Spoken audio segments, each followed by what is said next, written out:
How's it going, Tezos community? This is the Magnum Wallet team, and today we'd like to show you how to delegate your Tezzies through our web app. Before we start, let us remind you what delegation in Tezos is all about. Users can freeze their assets in favor of a baker, another term for validator, and receive some of their block rewards. First and foremost, you need to have a Tezos wallet with a positive balance.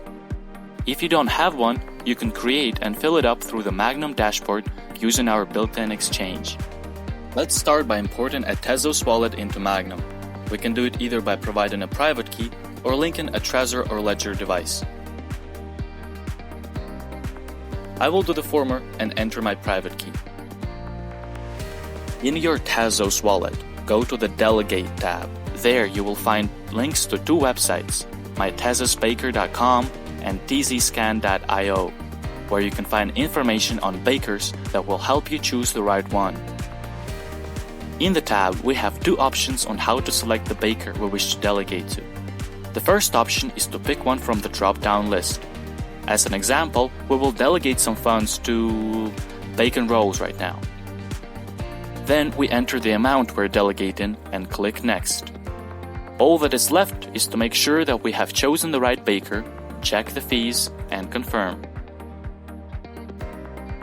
There is another way to select the baker in the dashboard. We can go to mytezosbaker.com, find the baker we wish to delegate to, go to its page, and then copy the address. Next, we get back to the dashboard, paste the address in the appropriate field, and proceed to confirm the operation. As you can see, it is extremely easy to use our wallet for delegating Tezzies.